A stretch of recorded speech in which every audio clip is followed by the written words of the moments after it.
ওয়াদারনি ওয়াল মুকাদ্দিবিনা উলিন নি'মাতি ওয়া মাহহিলহুম কালিলা। আল্লাহ বলছে, শোনো বান্দা ঈমানদার, এই আমার ঈমানদার বান্দা, মিথ্যাবাদী নাফরমানদের জন্য অল্প কিছু সময়ের জন্য দুনিয়াটা ছেড়ে দাও। ওয়াদারনি, আমার ছেড়ে দাও বান্দা, আমি তা করে একটু দুনিয়াটা দেই। ওটা ভাত খাওয়াইতে লইছি, দুটা ভাত খাওয়াইতে দাও।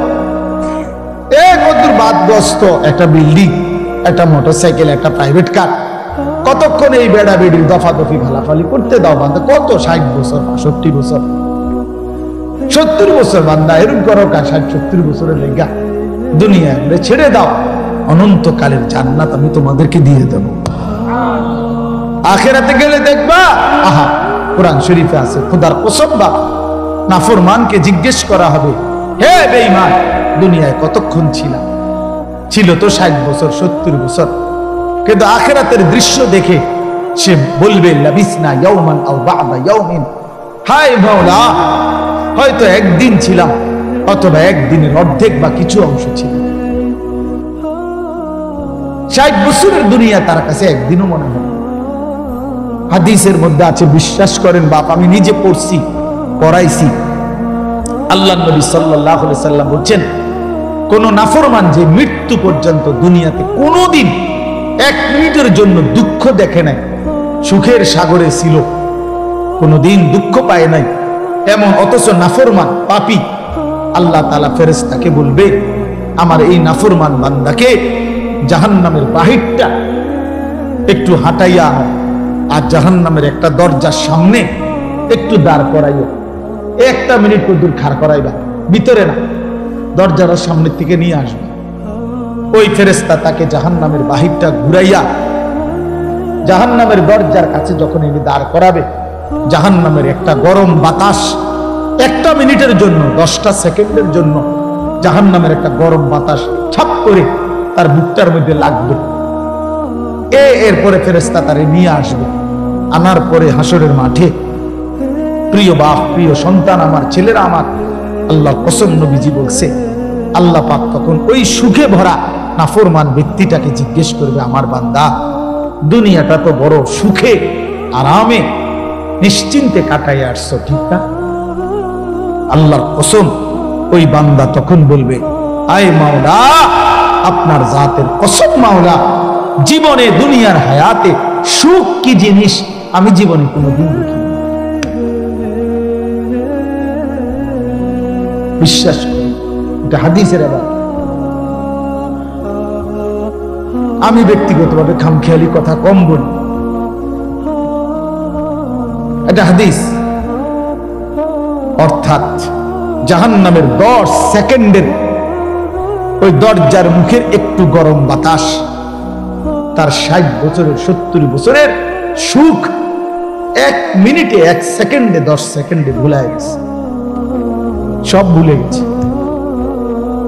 আল্লাহ তাআলা ফেরেশতাকে আবার বলবে, একজন ঈমানদার বান্দাকে দিয়ে, যে বান্দা জীবনে কোনোদিন মৃত্যু পর্যন্ত সুখ পায় নাই, দুনিয়া কষ্টে কষ্টে জীবন কাটাইছে, কিন্তু আল্লাহকে ছাড়ে নাই, আল্লাহর বন্দিগি ছাড়ে নাই, অভাবের দুঃখ কষ্ট যন্ত্রণার সংসারে নামাজ ত্যাগ করে নাই, আল্লাহকে নারাজ করে নাই, আল্লাহ পাক বলবে, ফেরেশতা, আমার এই ঈমানদার বান্দাকে জান্নাতের চারদিকে একটু হাঁটাইয়া আনো, আর লাস্টে একটু দরজার মুখে দাঁড় করাইয়া আনবা।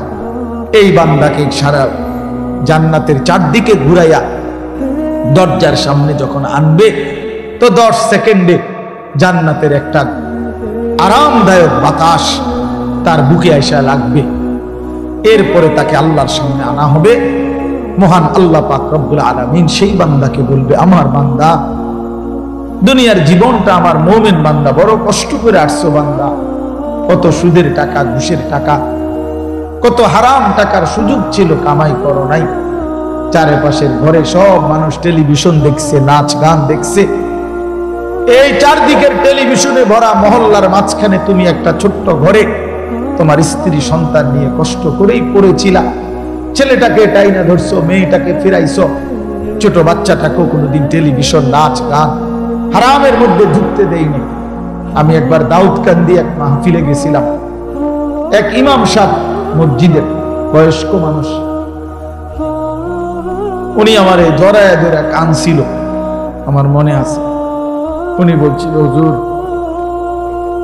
কানতে কানতে বলছিল হুজুর, আমি 28 বছরের জীবনে ইমামতি, আজ 28 বছর এই মসজিদে ইমামতি করি, আমার জীবনের কত স্বপ্ন, কত আশা, বাচ্চাদের কত আবদার, বউ বাচ্চার কত চাওয়া পাওয়া, কিছুই পূরণ করতে পারি নাই হুজুর।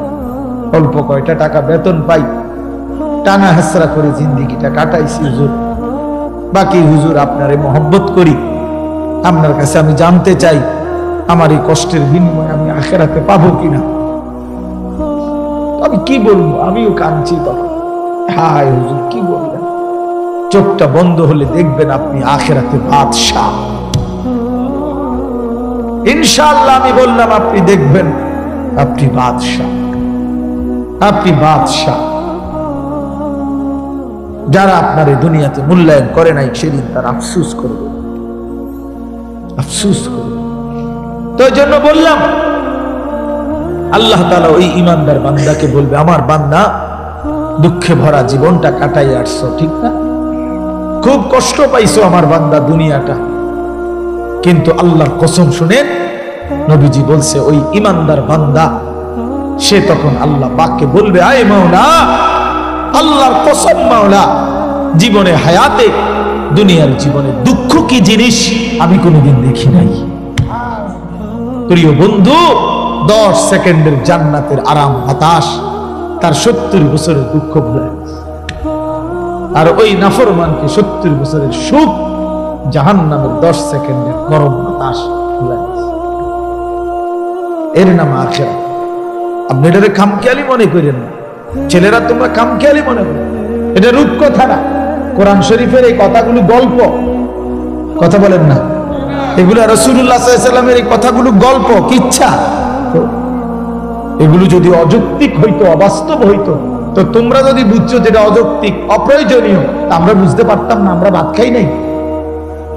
কথা বলেন, তুমি জেনারেল লাইনে পড়ালেখা করছো, তুমি বেশি পড়ছো, আমরাও তো পড়ছি বেটা, আমরাও তো পড়ছি, আমরাও তো জেনারেল লাইনে পড়ালেখা করছি বেটা। আমি তো কুমিল্লা ভিক্টোরিয়া কলেজ থেকে মাস্টার্স পাস করছি, এসএসসি দাখিলে বিজ্ঞান বিভাগ থেকে, সায়েন্স থেকে তো 1998 ইংরেজিতে সমগ্র বাংলাদেশে সর্বশ্রেষ্ঠ নাম্বার পেয়ে ফার্স্ট স্ট্যান্ড হয়েছে, 1 নাম্বার সারা বাংলাদেশে। সার্টিফিকেট দেখবেন, চলেন সাবেক বাজার আই ফাটাবো, অত মোকাম্মল বের কাছে ফাটাবো, ফটোস্টুট করে ফাটাবো, চেক দিবেন, সার্টিফিকেট আসে না। কয়টা সার্টিফিকেট লাগবে না, ইডি দিয়া তো ভরে রয়েছে সার্টিফিকেট, সার্টিফিকেট ভাত খাইবার তো টাইম নেই, দৌড়াইতে দৌড়াইতে তো জান শেষ। তা বলতে চাইলাম, প্রিয় বন্ধু, জেনারেল পড়ালেখা, সায়েন্স বিজ্ঞান পড়ালেখা তো আমরাও করছি ভাইয়া। তুমি কি বুঝছা আল্লাহরে ছেড়ে দিলা? আমার দুঃখটা এটা, আমি কেমনে বললে বুঝবে ছেলেরা? আমি মাঝে মধ্যে মালিকের কাছেও বলি, আল্লাহ আপনি আমার জবানে বরকত দেন, আমি কি কইলে হেঁটে বুঝবো এটা যে, আরে কি ধরে কষ্ট। একটা ওয়াক্ত নামাজ পড়স না, 365 দিনে খোদার একটা বছরে কোনদিন মুসলমানের বাচ্চা তুমি ফজরের নামাজ কোনদিন পড়লি না, আরে তুই মানুষের বাচ্চা হইলি কেমনে, মুসলমানের বাচ্চা হইলি কেমনে? এই তুই মানুষের বাচ্চা না, তুই মুসলমানের বাচ্চা না, তুই কোনো মানুষের বাচ্চা না বেটা, তুই কোনো মুসলমানের বাচ্চা না বেটা। যা বেটা, এত অসভ্য মুসলমানের বাচ্চা হতে পারে। মুসলমানের ঘরে জন্ম নিয়া এক মুসলমান মার 2টা বছর দুধ পান করা মুসলমানের সন্তান এত বড় গাদ্দার হইতে পারে, এটা কোনো মানুষের বাচ্চা না, কোনো আইটেমের মধ্যেই পড়ে না। এটা হাইওয়ান জানোয়ার ছাড়া, চতুষ্প জন্তু ছাড়া আর কিচ্ছু হইতে পারে। এই জীবন কুকুর বিড়ালের জীবন হইতে পারে, মানুষের জীবন।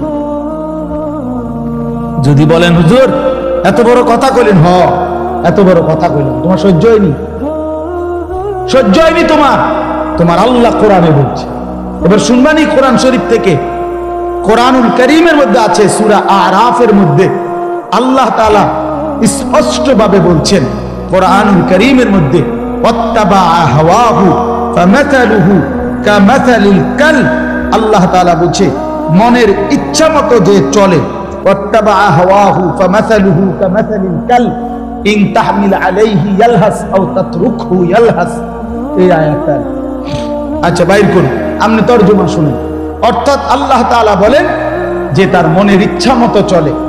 ছেলেরা বাবা শুনো, আল্লাহ তাআলা বলছে যে তার মনের ইচ্ছা মতো চলে। আল্লাহ বলছে ফামাসালুহু কামাসালিল কালব, তার উদাহরণ কুত্তার মতো। বিশ্বাস করো বাবা, ফামাসালুহু কামাসালিল কালব, কালবুন অর্থ কুত্তা। বলেন কি কুকুর কিনা বলেন? ফামাসালুহু কামাসালিল কালব, তার উদাহরণ কুকুরের মতো। তাহলে এই জীবন কুকুরের জীবন, যে জীবনে সেজদা নাই, যে জীবনে আল্লাহর গোলামি নাই, যে জীবনে হালাল হারামের কোনো পার্থক্য নাই, এ তো কুকুরের জীবন বেটা। এই সুদখোর মনে রাখো, জিন্দেগির পরিচয় শোনো, হারামখোর শোনো, তোমাদের পরিচয় তোমরা মিলায় আনো। এই জীবন জানোয়ারের জীবন, যে জীবনে হালাল হারামের কোনো পার্থক্য নাই। কুকুরের কাছে না, স্বাভাবিক খানারও পায়খানা, দুইটার মাঝে কোনো তফাৎ নাই। ইমানদারের জন্য হালাল হারামের তফাৎ থাকবে না কেন? কথা বলেন না কেন? বলেন বলেন। একজন ইমানদার, তার জন্য হালাল হারামের পার্থক্য থাকা উচিত না? তো আল্লাহ আমাদেরকে বুঝ দান করে। এই যে কই মাশাআল্লাহ, ওয়ালাউ শি'না লারাফা'নাহু বিহা ওয়ালাকিন্নাহু আখলাদা ইলাল আরদি ওয়াত্তাবা'a হাওয়াহু ফামাসালুহু কামাসালিল কালব ইন তাহমিল আলাইহি ইয়ালহাস আও তাতরুকহু ইয়ালহাস। আল্লাহ বলেন কুকুরের স্বভাব, যদি তাকে দৌড়ানি দেয় তাইলেও সে জিহ্বা লম্বা করে হাঁফায়। এমন দেখছেন না কখনো? কুকুর দৌড়তে দৌড়তেও কি করে? জিহ্বা লম্বা করে হাঁফায়।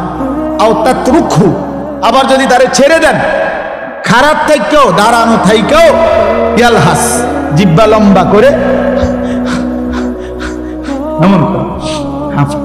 এটা কুকুরের স্বভাব। মানে কি?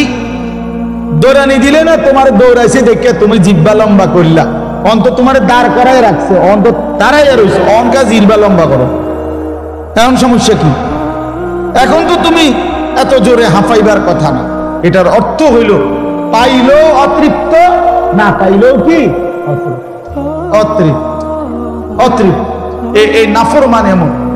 আপনি একটা ছেলেকে বলেন যে বাবা সারা রাত উলঙ্গ ছবি দেখলা, এখন থামো, চিনি কও, আর চাইবানি, ছাড়ো, এবার ছাড়ো, এবার থামো, না হে আরো দেব।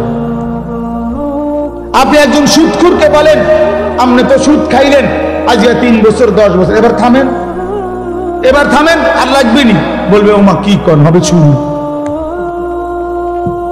ঠিক কি না বলেন না? পেলেও অতৃপ্ত, না পেলেও কি অতৃপ্ত। বেচা কিনা হইতেছে দুনিয়া, দেখেন দোকানে বেচতেছে মাল, অলরেডি মাল শেষ হইতেছে, নতুন মাল ট্রাকে দিয়া নামাইতে আছে। এই অবস্থায় যদি গিয়ে জিজ্ঞান ভাই বেচা কিনার কি অবস্থা, বল করতে কি এর ব্যবসা আসেনি, ওনার এই ব্যবসা কি আর আসেনি আগের ব্যবসা। আরে ডাকাত, কত বড় ডাকাত তুই কইলি ডাকি, আগের ব্যবসা নাই। আগের ব্যবসা তো তুমি মাল কার কাছে বেচলা, নতুন মাল চালান আইলো, মাল এটি কি লেগা নামাইলা, বেচা কিনে যেহেতু নাই, নতুন মাল আন না কি লেগা বলেন? আগের ব্যবসা নাই বলতে কোন সালের ব্যবসা নাই? আগেরটা এটা কত বছর ধরছেন আপনি কি? আগে 300 বছর আগের ব্যবসা নাই, তা আপনি এই সময় আইসেন কীর্তন, আমি সেই সময় থাকতেন, যে সময় ব্যবসা আসিল সেই সময় পৃথিবীতে আইতেন। কোন সময়ের ব্যবসা নাই? কি নূহ নবীর জামানার ব্যবসা নাকি? তো তুমি বেটা এই সময় আইলা কীর্তন, তুমি জন্ম নিলা পৃথিবীতে এই বছর, এখনকার সময় আগের ব্যবসা নাই। এর অর্থ হইল পেলেও অতৃপ্ত, না পেলেও কি, এ তো কুকুরের স্বভাব। কিসের স্বভাব? কুকুরের স্বভাব। এ যদি কারো গায়ে লাগে ছেড়ে দেন, অসুবিধা কি? আপনি বলে না আমি এই খাচ্ছতে ছেড়ে দিলাম, যা এত বড় কথা শুনতাম না। আপনি এই বদভ্যাস ছেড়ে দেন, বরং হর হালাতে বলেন আলহামদুলিল্লাহ। ঠিক কিনা বলেন ভাই, বেচা কিনা কেমন? আলহামদুলিল্লাহ। আগে মনে হয় একটু কাস্টমার কম হয়, আলহামদুলিল্লাহ ভাই আল্লাহ চালাচ্ছে। খালাস, হর হালাতে মুমিন কি বলবে? আলহামদুলিল্লাহ। বলেন না, কি বলবে? আলহামদুলিল্লাহ। তোতা থাকে ওই দিলে আর নিজের কোনো ফিকির আসে না। এই জন্য এমনি শুনেন বরকত হবে। আমি বললাম আমল করে দেখেন, এমনি তাকায়া শুনলে কম কথাতেও বরকত হবে। মনোযোগ দিলে লাগে যে আমার জন্য বলতেছে, আমাকেই বলতেছে।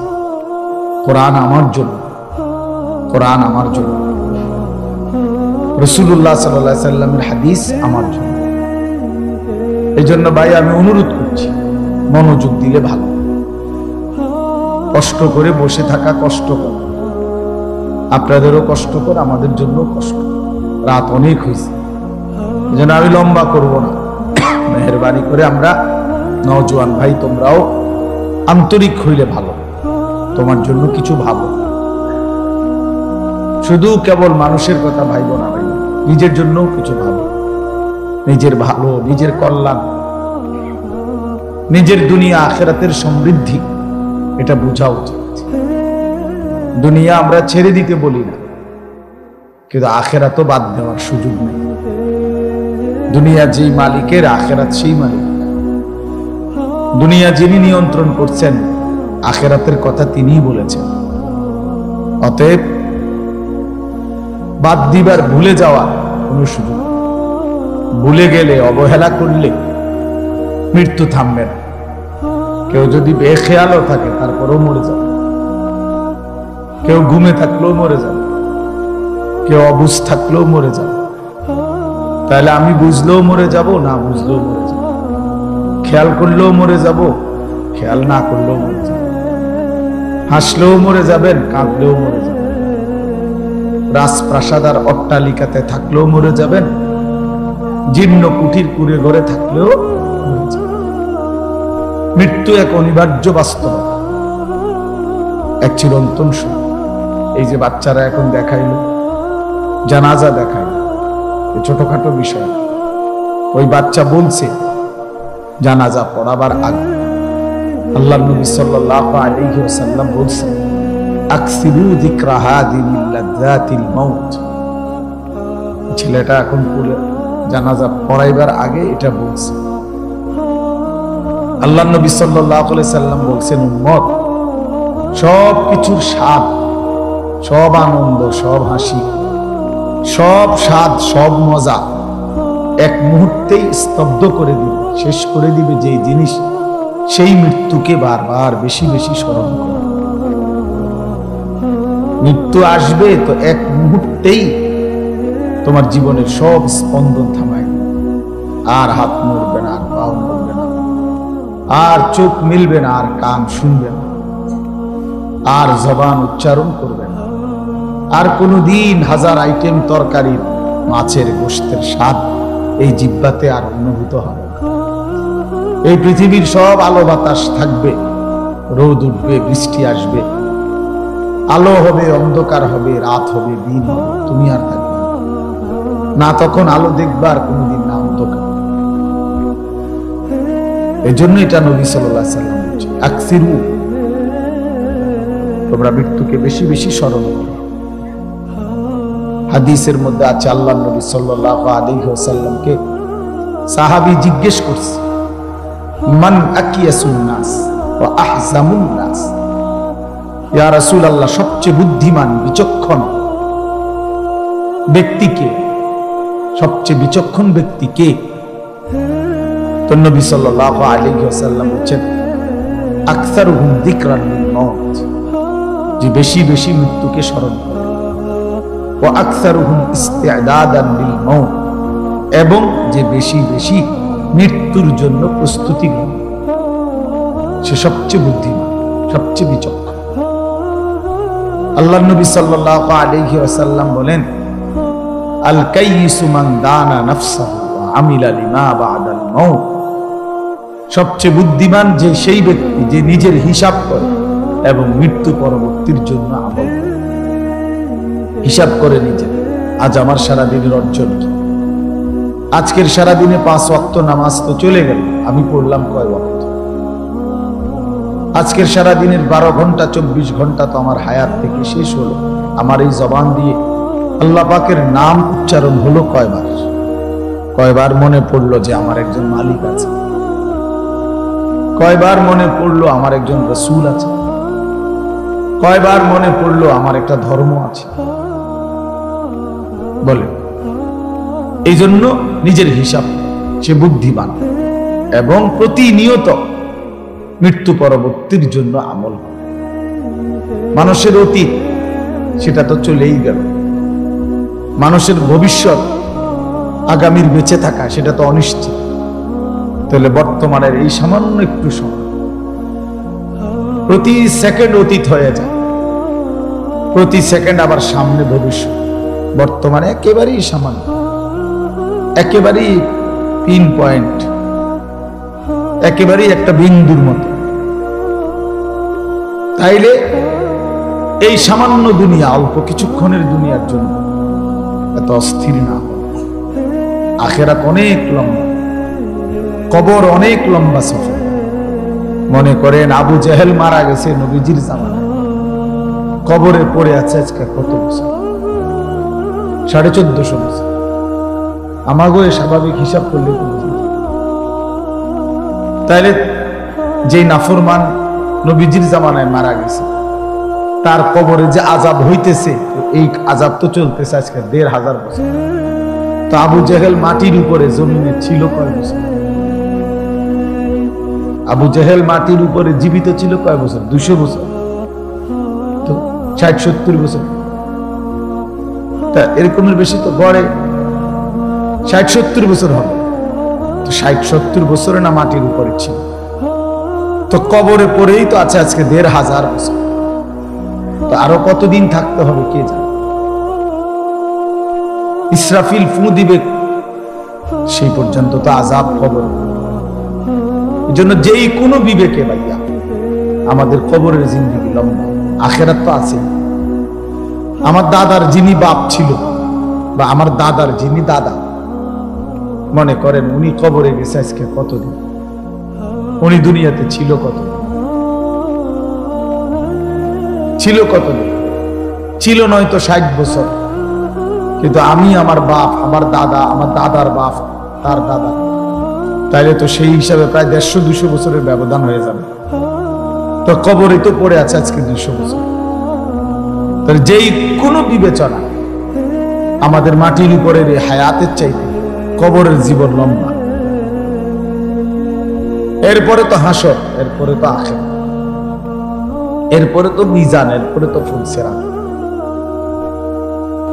এই জন্য প্রিয় বন্ধু, প্রিয় বাপ, ভাবা উচিত সামান্যতম বিবেক যদি কেউ কাজে না লাগায় সে আসলে মানুষ না। যার বিবেক কোনো কাজ করে না সে আসলে মানুষ না। বিবেকহীন সে মূলত অমানুষ, সে মানুষ না, সে পশু কিংবা জানোয়ার, হাইওয়ান, চতুষ্পদ জন্তু। এই জন্য ইনসাফের সাথে নিজের জন্য ভাবা উচিত। আমি এটাই বলতেছি, নিজের জন্য ভাবা উচিত। আসলেই আমি কে? আমি আসলাম কোত্থেকে? কে আমাকে পাঠাইলেন? যিনি আমাকে পাঠাইলেন তিনি আমার কাছে কি চাচ্ছেন? আমি যা করছি তিনি তা চাচ্ছেন কিনা? তিনি যা চাচ্ছেন আমি তা করছি কিনা? প্রতিনিয়ত মানুষগুলো মৃত্যুবরণ করতেছে, কেউ মরতে চায় না, কেউ থাকতেও পারে না। কে তাদেরকে নিয়ে যাচ্ছে? বলো নওজোয়ান, কে নিয়ে যাচ্ছে? এক অদৃশ্য মালিক তাদেরকে নিয়ে যাচ্ছে প্রতিদিন, প্রতিনিয়ত। কেউ তো মরতে চায় না, কিন্তু কেউ তো থাকতেও পারে না। এজন্য এটাই অনিবার্য বাস্তবতা যে মরতেই হবে, যেতেই হবে, ফিরতেই হবে আল্লাহর কাছে, ফিরতেই হবে। তাহলে কাজেই যেটা চিরন্তন বাস্তবতা, যেটা অনিবার্য সত্য, সেটাকে পাশ কাটানো বুদ্ধিমানের কাজ না। এটা কোনো বুদ্ধিমান হইতেই পারে না। মৃত্যু যেহেতু আমাকে বরণ করতেই হবে, আল্লাহর মুখোমুখি যেহেতু আমাকে হতেই হবে, কাজে বুদ্ধিমান তো সেই যে এই ব্যাপারে প্রস্তুতি। কারণ আমি তো এটা এমন কোন বেলা আমার নেতা ধৈরা এই দল কিংবা ওই দল কিংবা কোন রকম কোন ছল ছাতুরি করে যেহেতু আমি কবর থেকে, মৃত্যু থেকে নিজেকে আড়াল করতে পারবো না, কোন সিস্টেমে নাই, ন্যূনতম কোনো সম্ভাবনাও নাই, তাহলে অতএব কবরের জন্য প্রস্তুতি নেওয়া, আখিরাতের জন্য প্রস্তুতি নেওয়া, এটাই বুদ্ধিমানের কথা। কারণ এটা তো আমাকে বরণ করতে হবে, তার চাইতে ভালো রেডি হয়ে যাই, প্রস্তুতি নিয়েই যাই। মরতেই হবে যখন, যেতেই হবে যখন। আমার বাপ যদি এই কথাটা আমি বুঝি আমার লাভ, আপনি বুঝলে আপনার, জওয়ান ছেলে তুমি বুঝলে তোমার লাভ। হাসি ঠাট্টা রং তামাশা, এই খামখেয়ালি, এটা আসলে কোনো জিন্দিগি না। যৌক্তিক কথা এটাই যে বুদ্ধিমান, বিবেকবান, বিচক্ষণ মানুষ কোনো কাজেই পরিকল্পনাহীন করে না। পরিকল্পনাহীন কাজ তো পশুর হইতে পারে, গন্তব্যহীন, টার্গেটবিহীন জীবন তো জানোয়ারের হতে পারে, মানুষের হইতে পারে, পাগল ছাগলের হইতে পারে, মানুষের হইতে পারে। কোনো বাসে যদি কোনো প্যাসেঞ্জার উঠা কন্ট্রাক্টর যদি জিজ্ঞেস করে কই নামবেন, এখন প্যাসেঞ্জার যদি বলে তোমার জেনে মন চায় এখানে নামায় দিও, তো সে কি বলবে? হেল্পার রে কবে এই পাগল কি লেগে উঠে, এই পাগল বলতেই পারে না কোথায় নামবে। এখন তুমি নওজোয়ান, বলো ভাইয়া তুমি কোথায় থামবা, তোমার মঞ্জিল কোথায়? দিন রাত যারা মোবাইলে ছবি দেখো, প্রিয় বন্ধু কোথায় গিয়ে থামবা, মানে এই ছবি দেখা থামবে কোথায়? নারী ছাড়া, অশ্লীল দৃশ্য ছাড়া যাদের দিন কাটে না, রাত কাটে না, দোস্ত আমার থামবা কোথায় গিয়ে? একটা হিসাব কর যে ইনশাআল্লাহ হুজুর আমি টার্গেট নিছি 30 বছর নারী দেখব, অথবা আগামী আরো 6 বছর বেডির ছবি দেখব, উলঙ্গ দৃশ্য দেখব, এরপরে থাইমা যাবো, সেটা কও। কোনো টার্গেট, কোনো গন্তব্য জানা নাই, পথ জানা। তো এটা তো ছাগলের জীবন, এত মাতালের জীবন, তো পাগলের জীবন, এত অসুস্থ জিন্দিগি ভাইয়া, এত অসভ্য জিন্দিগি, হাইওয়ানের জীবন। কোন সুদখোরকে জিজ্ঞাসা করেন, হারামখোর, অবৈধ উপার্জনকারী, ওজনে কম দেয়, কাস্টমারকে ঠকায়, মিথ্যা বলে, হারাম রোজগার করে, এই নাফরমান বাটফারকে জিজ্ঞেস করেন যে কখন থামবা, কতদিন পরে তোমার টার্গেট, কয়দিন মিথ্যা বলবা, চাহিদা পূরণ হবে কোন দিন? কশ্চিন কালেও কোনদিনও পূরণ হবে। রাক্ষসা এই দুনিয়া কোনদিন তৃপ্ত হতে দেয় না, কাউকে না, কাউকে না, কাউকে না। 7 রাজার ধনও যে পাইছে সেও অতৃপ্ত, অতৃপ্ত। 7 মহাদেশের সম্পদের মালিকও যে হয়েছে সেও অতৃপ্ত। কারুন আল্লাহ তাআলা তাকে অগাধ সম্পদ দিছে, ওয়া আতাইনাহু মিনাল কুনুজি মা ইন্না মাফাতিহাহু লাতানূউ বিল উসবাতি উলিল কুওয়া। কোরআন শরীফে আছে, আল্লাহ বলে আমি কারুনকে এত বেশি পরিমাণ স্বর্ণ রৌপ্যের ভান্ডার দিলাম,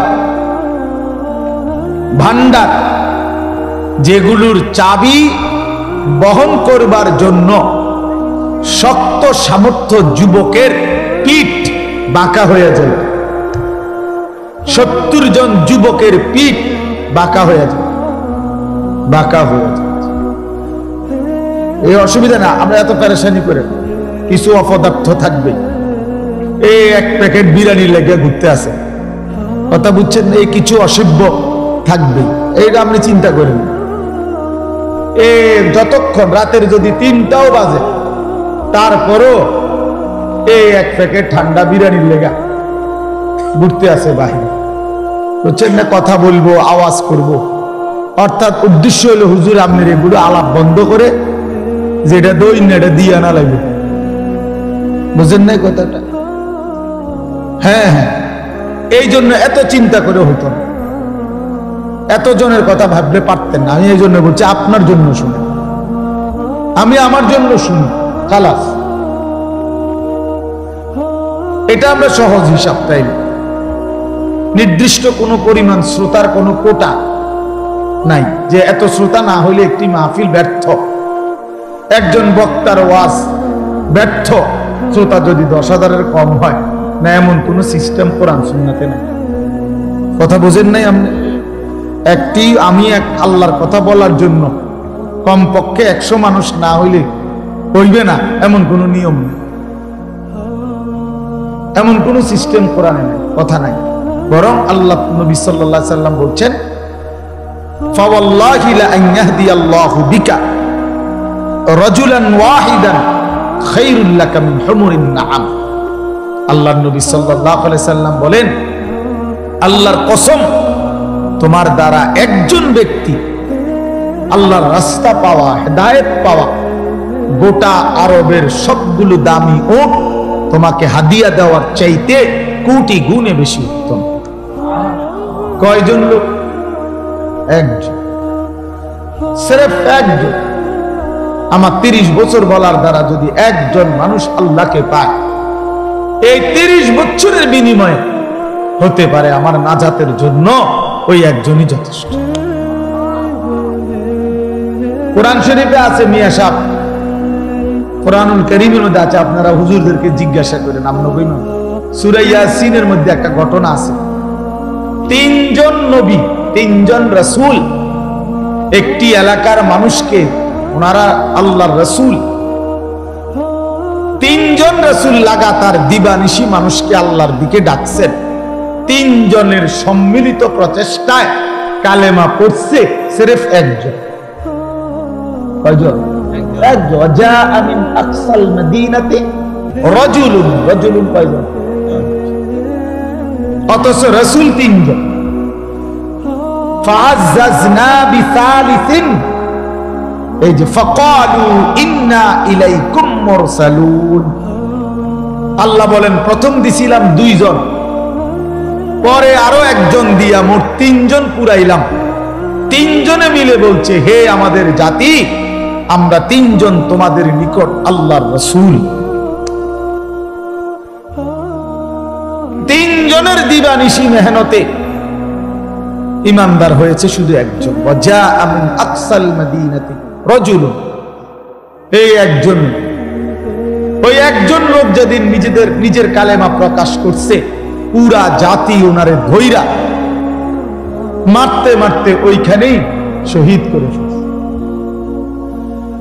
মেরেই ফেলছে, মেরেই ফেলছে।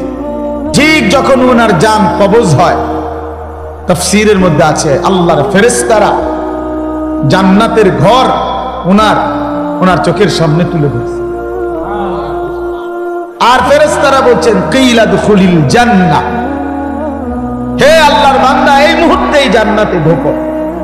উদখুল উদখুল, কিলা দুখুলিল জান্নাহ, এখনই জান্নাতে ঢোকো। তখন সেই আল্লাহর বান্দা মরতে মরতে ওই ইমানদার একজন বলতেছে, ক্বালা ইয়া লাইতা কওমি ইয়ালামুন, হায় আমার জাতি, তোমরা যদি বুঝতা, জানতা যে তোমরা আমাকে হত্যা করে রক্ত ঝরিয়ে তোমরা ভেবেছো তোমরা জিতে গেছো। না আমার জাতি, তোমরা আমাকে হত্যা করো নাই, বরং আমারে আমার জান্নাতে ঢুকায় দিছে। ইয়া লাইতা কওমি ইয়ালামুন বিমা গফারা লি রাব্বি, আরে আমার আল্লাহ তো আমারে পুরা মাফ করে দিছে। ও জাআলানি মিনাল মুকরামিন, আমারে তো সম্মানিত জান্নাতি বান্দাদের অন্তর্ভুক্ত করে দিয়েছে। এই জন্য কয়জন ভাইয়া? একজন, একজন। একজন, মানে ইমানদার কয়জন হইছে? একজন। এই জন্য সংখ্যা কোনো বিষয়, 10,000, 10 লাখ, 5,000, 50 লাখ, এটা কোনো কথা। শ্রোতা কম না বেশি এটা কোনো বিষয়। বিষয় হলো আল্লাহর কথা বলতে থাকা, রাত দিন বলতে থাকা, প্রতিটা সুযোগকে কাজে লাগানো। একজন হোক, 10 জন হোক, একাকী হোক, প্রকাশ্যে হোক, হ্যাঁ দিনে হোক, রাতে হোক, মাইক হরন কোনো কিছুই জরুরি না। আল্লাহর কথা বলো। কবি আরশ পর, কবি ফরশ পর, কবি উনকে দর, কবি দর বদর, गमे आशिकी तेरा शुक्रिया, मैं कहां कहां से गुजर गया। कभी हो रास्तों में तन्हा, कभी हो वरूदे सहरा। আল্লাহ, এজন্য বাপ আল্লাহর কথা বলতে থাকা। তো বলতেছিলাম নিজেদের ফিকির করা চাই, নিজের ফিকির দরকার, ফিকির দরকার, দিলের মধ্যে ফিকির দরকার, অন্তরের মধ্যে অনুভূতি দরকার। আমি যে কথাটা বলতেছিলাম, হাফেজে কোরআনের কথা বলতেছিলাম, মূলত একটু আগায়া বসতে অনুরোধ করছে। যেহেতু রাত হয়েছে, আমারও তো কষ্ট লাগে আপনার করে নাড়াচাড়া করাইতে, কিন্তু এখন তো জায়গা একটু দরকার সামান্য, এই জন্য একটু আগায়া বসেন, যেন একটু হিম্মত করেন। সামান্য এই 1-2 ইঞ্চি করে আগাইলে একটু বরকত হবে। দেখেন ভাই, একটু নড়ে চড়ে বসে, নওজোয়ান ভাই তোমরাও নড়ে চড়ে বসো, ছেলেরা তোমরা আগায়া বসো ভাই। আল্লাহ তাআলা কোরআনে বলছে, তুমি যদি আমার বান্দাকে জমিনে জায়গা দাও, প্রশস্ত করে দাও একটু জায়গা, আমি তোমার অন্তর প্রশস্ত করে দেব। ইয়াফসাহিল্লাহু লাকুম, আল্লাহ দিল বড় করে দেবে, জান্নাতে জায়গা দিয়ে ইনশাআল্লাহ, মাশাআল্লাহ। আচ্ছা, তো বলতেছিলাম, এই শেষ কথা শুনেন। তাইলে আমার উদ্দেশ্য ছিল ওই মাঝখানে কথা আবার বদলাইয়া ফেলছি, হলো মোবাইলের কথা বলতে গিয়ে বলতেছিলাম আর কি, যে কেবল অন্যকে দেখানোর ফিকির এটাই যথেষ্ট না ভাইয়া, নিজের ফিকির করা দরকার। আমার নিজের ফিকির আসা দরকার, আমি কে, আমি কোত্থেকে আসলাম, আমার আসলে কি করণীয়, একটা সুনির্দিষ্ট গন্তব্য, জীবনের একটা লক্ষ্য নির্ধারণ করা, এটা বিবেকবানের উচিত। আমার মনে আছে, আমি ছোটবেলায় প্রাইমারি স্কুলে পড়ছি, যখন আমাদের স্কুলে থাকতেই, প্রাইমারিতে থাকতে, বাংলাতেও ইংরেজিতেও আমরা রচনা লেখছি, পড়ছি, আমার জীবনের লক্ষ্য, এইম ইন লাইফ, এটা ইংরেজি রচনাও পড়ছি, বাংলা রচনাও পড়ছি। আমার জীবনের লক্ষ্য কি, আমার জীবনের টার্গেট কি? তাহলে সুস্থ স্বাভাবিক মানুষ তার জীবনের একটা লক্ষ্য উদ্দেশ্য নির্ধারণ করে। হ্যাঁ, তোমরা যারা 1 ওয়াক্ত নামাজ পড়ো না, আমার বন্ধু, একবার হলো বিবেককে প্রশ্ন করো, তোমার জীবনের লক্ষ্য কি? এর দ্বারা কি বুঝাইতে চাচ্ছ আল্লাহকে? আল্লাহকে কি বলতে চাচ্ছ? যে আল্লাহ, আপনি যে জাহান্নাম দিবেন, আপনি বলেছেন, আমি তার জন্য প্রস্তুতি নিচ্ছি। আপনি যে বলছেন কবরে আযাব দিবেন, কাউকে না কাউকে দিবেন, তো সেই ভাগ্যবানটা আমি হতে চাচ্ছি, সেই বদনসিব দুর্ভাগা আমি হতে চাচ্ছি। আপনি আমারই আযাব দিয়ে, আমারই আযাব দিয়ে দেখি আপনি কি করতেন।